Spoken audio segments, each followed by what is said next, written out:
Assalamu alaikum wa rahmatullahi wa barakatuh and welcome to Spotlight. On today's show, we'll be placing the spotlight on the execution-style murder of 3 young Muslims in America. And later we speak to the president of the Australians for Syria Association, Dr. Anas Natfaji, about the latest in Syria. On February 10, 2015, Diya Shadi Barakat, 23, his wife Yusr Muhammad Abu Salha, 21, and her sister Razan Muhammad Abu Salha, 19, were brutally shot dead by a fellow student in their home. They were upstanding students and community activists who were well loved and highly regarded within the Chapel Hill community. Media outlets worldwide chose not to prioritize the coverage of these horrific attacks. Noticeably absent from the limited media coverage that eventuated was the immediate condemnations from world leaders and commentators that is always so prevalent when it is a Muslim identified as the perpetrator.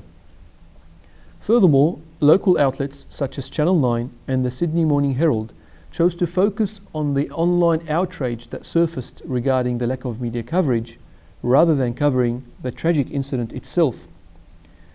Some mainstream media outlets have tried to divert the hate crime to a mere parking dispute.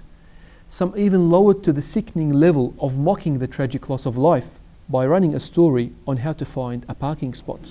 Some said it was a hate crime because the victims were Muslim. The cops say they believe the dispute was over parking at an apartment complex. Now, finding a parking space is one of those things that can push some people over the edge, but there is always a way to find a spot at the mall. It was up to social media once again to inform the world of what had occurred, with the trending of the hashtag Muslim Lives Matter. As for those who did report the attack, the disproportionate coverage allows us to once again question the media's obsession with negative Muslim stereotypes and show the devastating effects of selective coverage. How many of us have heard of Abdul Samad Hussein, a 15-year-old Hafiz of the Quran who was brutally killed in Kansas City last year by an Islamophobe? The unfortunate reality is that Muslim lives are devalued and therefore do not receive equal coverage or attention in mainstream media. Front cover tributes and round-the-clock coverage are seemingly reserved for victims of crimes perpetrated by Muslims alone, as was seen more recently in France and Sydney. This is not the first time Islamophobic hate speech has resulted in murder. Convicted Norwegian terrorist Anders Breivik's genocide of 77 innocent civilians was the largest terrorist attack in the West in the last decade. Inspired by right-wing extremists, there was no early profiling despite clear signs of radical beliefs. Similarly, the Chapel Hill killer, Craig Stephen Hicks, has been directly influenced by the likes of the radical atheist Richard Dawkins, a key proponent of neo-atheism. Policy measures for non-Muslim extremists who pose a real threat to our society are non-existent, nor does the society at large expect a response from moderate atheists to condemn these murders or reconcile with the Muslim community. To the Barakat and Abu Salha families, your response has been a lesson in patience and steadfastness to Muslims all around the world, and an embodiment of the Quranic verse about those who, when disaster strikes them, they say, "Indeed, we belong to Allah, and indeed, to Him we will return."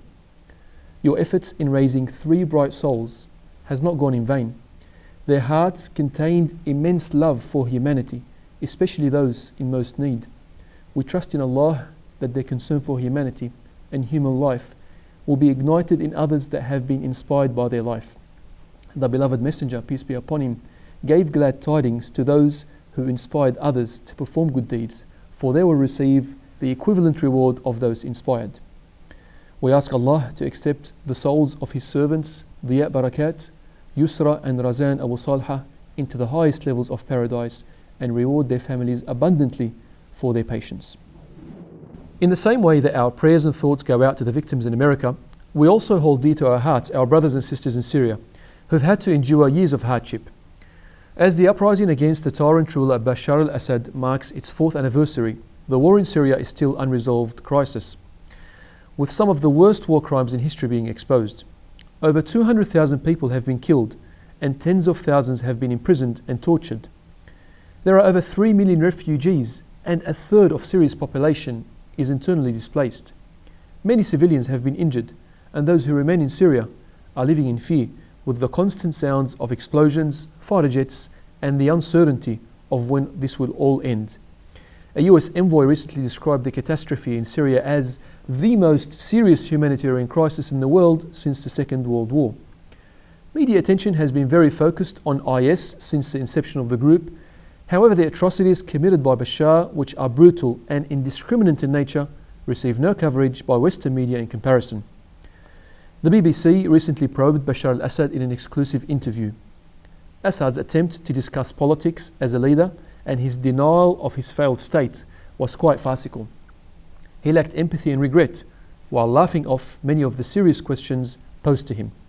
With us today, discussing this situation in Syria, is Dr. Anas Natfaji, the newly elected president of the Australian for Syria Association. Assalamu alaikum wa rahmatullahi wa barakatuh.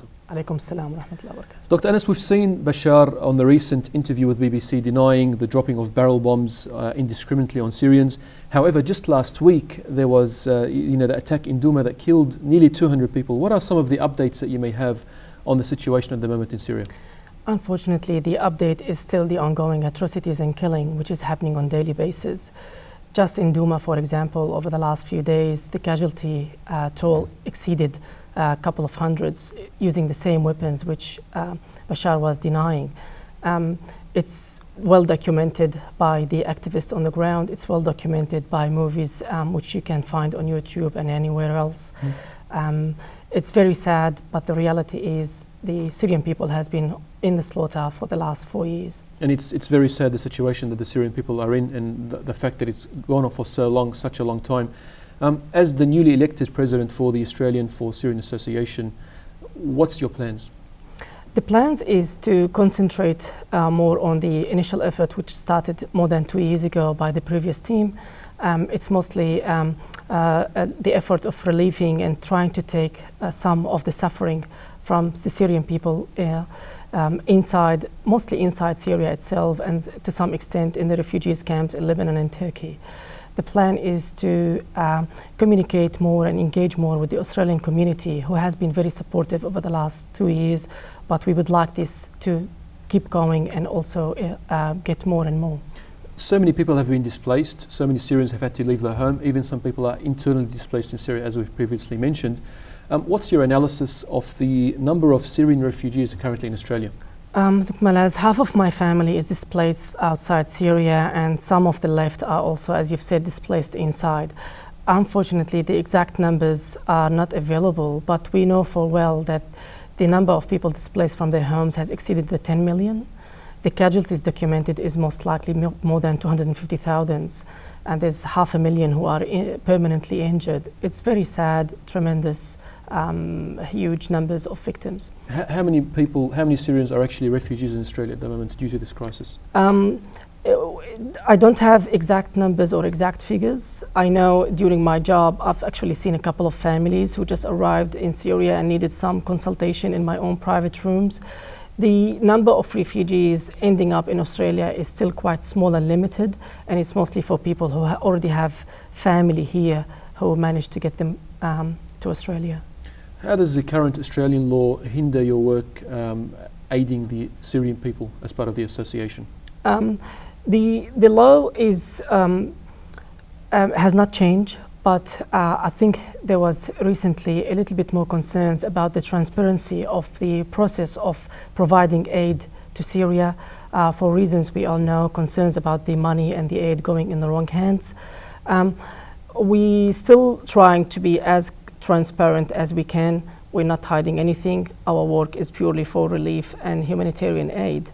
And we hope that there won't be, there is no certain regulations that is restricting us at the moment, but it's just the general sometimes concern or conservative approach from some people. Now, you're a medical doctor yourself, and there's a lot of restrictions and limitations on people travelling overseas to help, even from a medical profession.